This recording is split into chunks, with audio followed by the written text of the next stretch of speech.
मैं क्या करूं जिससे तुम ठीक हो जाओगे? कोई ऐसी दवाई जो मैं लाऊं? अब कोई दवा मुझे ठीक नहीं कर सकती। मेरी मौत निश्चित है। नहीं अकवंश, तुम्हें कुछ नहीं होगा। मैं तुम्हें कुछ नहीं होने दूंगी। अच्छा, मेरी माँ कहती थी जो मौत दूसरों को जिंदगी दे वो बड़ी मौत कहलाती है। और आज तुम्हारी वजह से मुझे वो मौत मिल रही है। मुझे और कुछ नहीं चाहिए इच्छा।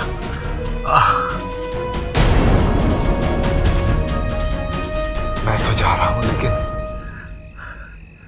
लेकिन तुम अपना ध्यान रखना। हमेशा खुश रहना। अच्छा,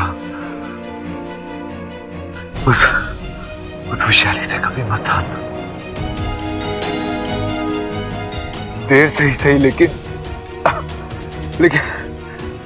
जीत तुम्हारी होगी। मेरी दुआएं तुम्हारे साथ। अपना अकबर, आंखें खोलो अकबर। अकबर, तुम ऐसे नहीं जा सकते। अकबर। इच्छा बेटी, अपने आप को संभालो। देखो बेटी, हमें यहां से जल्द निकलना होगा, क्योंकि वैशाली अपने परिवार के साथ कभी भी यहां आ सकती है।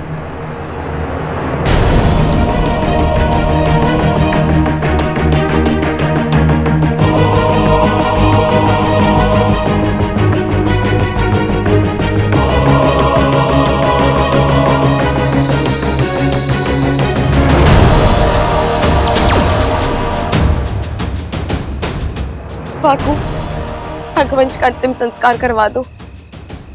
ठीक है इच्छा। चलिए ताऊ जी।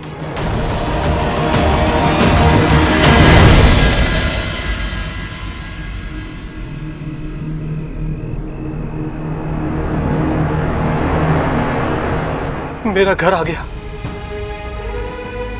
मैंने तो आस ही छोड़ दी थी कि कभी अपने घर आ पाऊंगा, अपने परिवार से मिल पाऊंगा, लेकिन शिव जी की कृपा हुई और उन्होंने तुम्हें भेज दिया। हाँ बेटा, अंदर चलते हैं, तुम्हें अपने परिवार से मिलवाता हूँ। अब मैं आपके परिवार से मिल चुकी हूँ। मिल चुकी हूँ? कब और कैसे? कल परसों तक मैं यहीं रह रही थी, इसी घर में, इन्हीं लोगों के बीच। अच्छा, तो तुमसे ज्यादा मैं अजनबी हूं। चलो, तुम ही मेरी मुलाकात मेरे परिवार से करवा दो। नहीं, मैं अंदर नहीं जा सकती। क्यों? एक वचन है।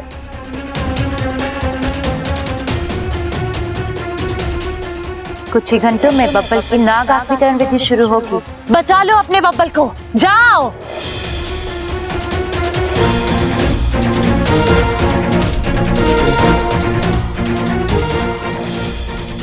इस शादी और बब्बल के सम्मोहन के टूटने के बाद तुझे नागिस्तान वापस आना होगा।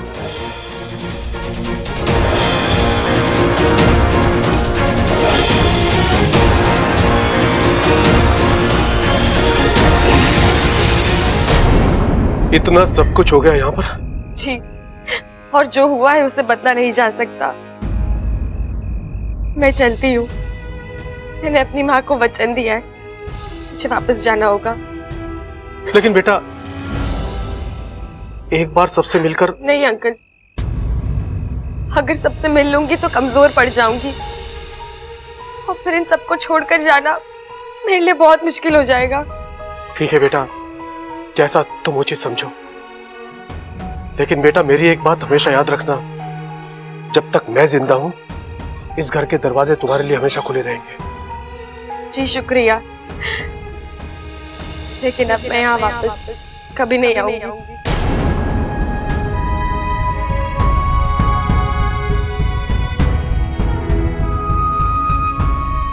मैं आपसे कुछ मांग सकती हूँ? क्या बेटा? एक वचन। कैसा वचन? आप कभी किसी को मेरी सच्चाई नहीं बताएंगे, आप कभी किसी से नहीं कहेंगे कि मैं एक इच्छाधारी नागिन हूँ। बेटा, तुमने मेरे लिए इतना कुछ किया है, मुझे नई जिंदगी दी है, तो क्या मैं तुम्हारे लिए इतना नहीं कर सकता? ये राज तुम्हारे और मेरे बीच रहेगा। इच्छा बेटा, मुझे तुम्हारे नागिन होने से कोई फर्क नहीं पड़ता। मुझे तुम्हारी अच्छाई याद है और रहेगी।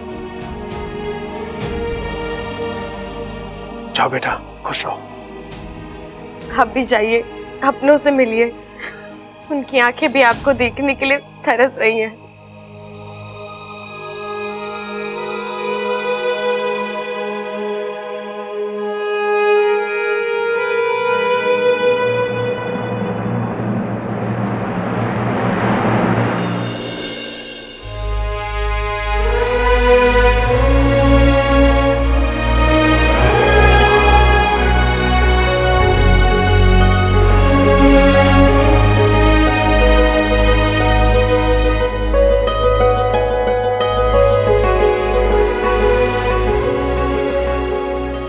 अम्मा,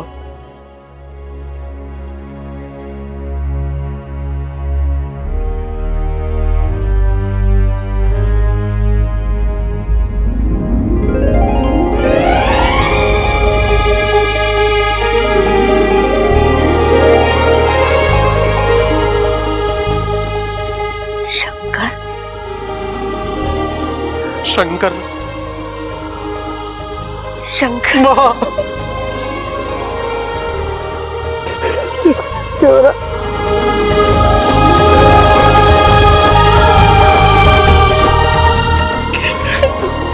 अम्मा, अब तक ठीक नहीं था, लेकिन अब ठीक हूं। क्या हाल बना लिया तूने?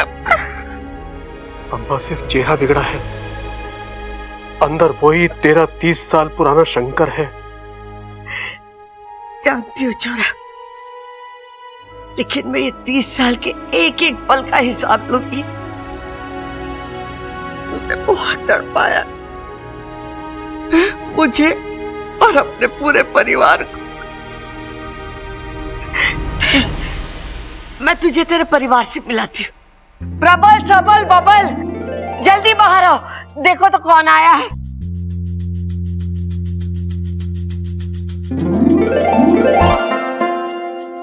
बच्चा, पहचानो तो, ये कौन है?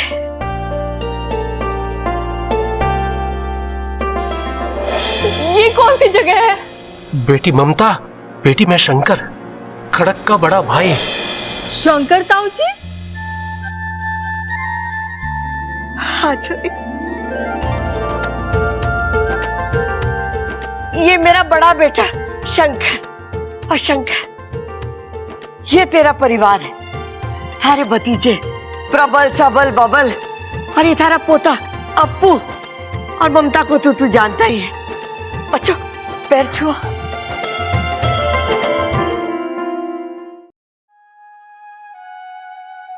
अम्मा, लोग कहते हैं जीने के लिए हवा, पानी और खाने की जरूरत होती है, लेकिन अम्मा गलत कहते हैं। जीने के लिए अपनों का साथ और प्यार ही काफी है।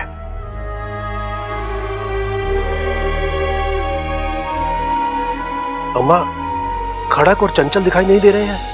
वो दोनों कुल देवता के मंदिर गए दर्शन के लिए, कल तक आ जाएंगे। देखा दादी, हम कहते थे ना कि एक दिन शंकर ताऊ जी वापस आएंगे। लो आ गए। ममता, तू पूजा की थाली तैयार कर। जी। हाँ दादी, शंकर ताऊ जी की गृह प्रवेश की तैयारी हम बड़े धूमधाम से करेंगे। शाम को? अरे कल शाम तक शंकर ताऊ जी ऐसे खड़े रहेंगे क्या? अरे अभी करेंगे गृह प्रवेश। अरे भाई, क्या हो गया? मैं कल शाम नहीं कह रहा, मैं कह रहा हूं धूमधाम। छोरा, ये तो बता, तो इतने दिन था कहाँ? अम्मा, मैं कैद में था, एक इच्छाधारी नागिन की कैद में। मैं तो अब भी छूट नहीं पाता। इच्छा ने आकर मुझे बचा लिया।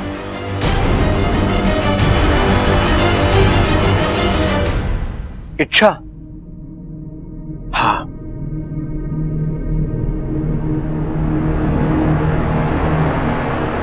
इच्छा को पता चल गया था कि मैं इस घर का बड़ा बेटा हूं।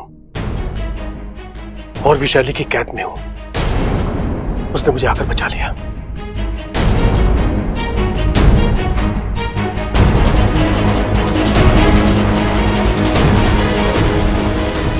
अम्मा, उस बच्ची ने जो किया उसका कोई मोल नहीं है। अपनी जान को खतरे में डालकर उसने मेरी जान बचाई है। उसके लिए इतना आसान नहीं था, लेकिन उसने किया।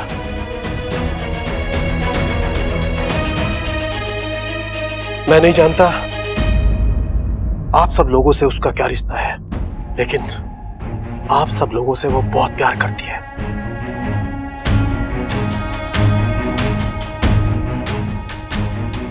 और इस घर के लिए वो कुछ भी कर सकती है।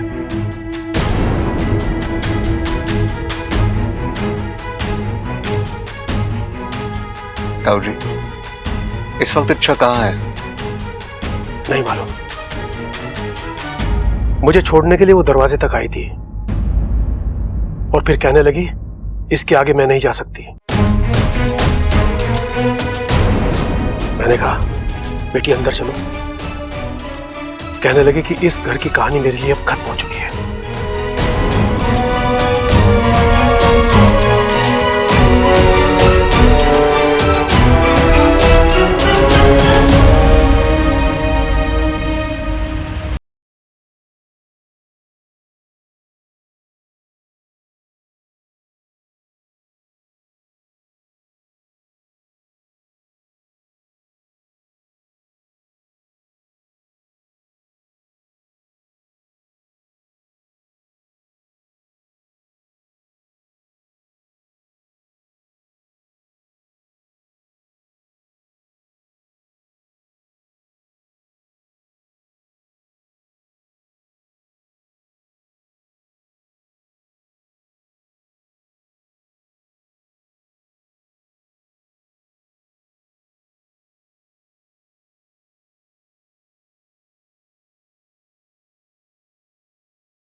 इच्छा, कहाँ हो तुम? इच्छा,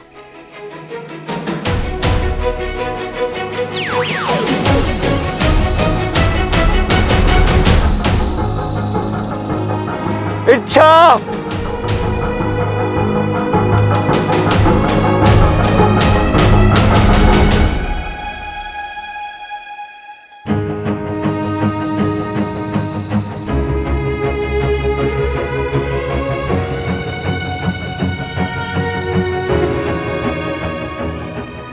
इच्छा, मैं जानता हूं तुम यही कही हो।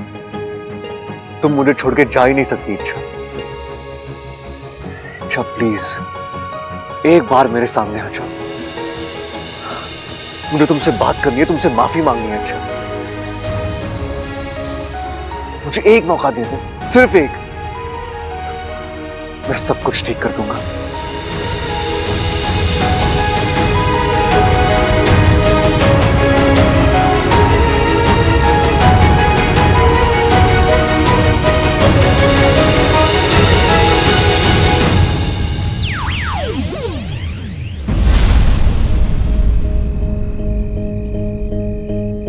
माफ करना बब्बल जी, लेकिन अब किस्मत खुद हमारे रिश्ते को मौका नहीं देना चाहती।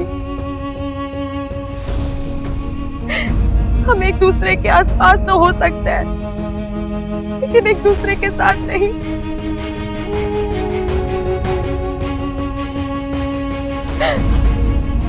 आज तक मैं आप ही के खातिर आपके घर में रही, आपके साथ रही, और आज आप ही के खातिर आपसे दूर जा रही हूँ।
आप सब मुझे ऐसे क्यों देख रहे हैं? कुछ नहीं, बस अच्छा लग रहा है तुम्हें इतना खुश देखकर। अब खुश तो होंगी ना, महीनों बाद मेरी सपोली वापस आ रही है, वो भी कभी ना जाने के लिए। पर इतनी देर हो गई है, अब तक तो उसे आ जाना चाहिए था। कहीं रास्ते में कुछ? अरे कुछ नहीं हुआ उसे, रास्ते में है, आ जाएगी। पर इतनी देर? असल में इच्छा को इतना लगाव हो गया उस घर से, कदम ही नहीं उठ रहे बेचारी के, लेकिन आ जाएगी। मुखिया जी, इच्छा के धैर्य और साहस को मानना पड़ेगा। उसने जो कहा कर दिखाया। उस घर की हर मुश्किल का सामना किया उसने। उसकी जगह कोई और होता अभी तक लड़ाइयों से थक कर हार कर कब का वापिस आ जाता, लेकिन इच्छा डटी रही और आज शान से जीत कर वापिस आ रही है। सब नागोमी देव की कृपा है।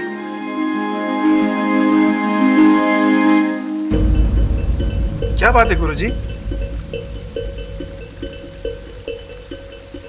इच्छा के वापस आने से आप खुश नहीं हैं?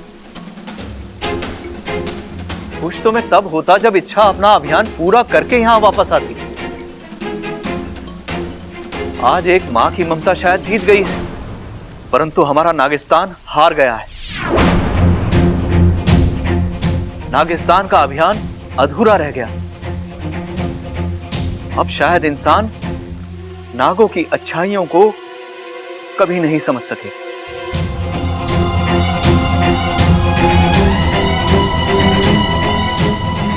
गुरुजी, मैं आपकी पीड़ा को समझ सकती हूँ, पर आप भी एक माँ के दिल को समझिए। आपने देखा ना, क्या कुछ नहीं सहा मेरी सपोली ने। इतनी कठिनाइयां, इतनी मुश्किल, इतना दर्द, वो नहीं थकी, लेकिन मैं थक गई। क्या कुछ उसे बर्दाश्त नहीं करना पड़ा। मैं उसे अब ये सब और करते हुए नहीं देख सकती। मेरी सपोली बस खुश रहने के लिए बनी है, उसकी आंखों में और आंसू नहीं देख सकती। और फिर अगर आज वो नागिस्तान नहीं लौटी तो वो किसी और की हो जाएगी, और फिर हम सब उसे हमेशा के लिए खो देंगे।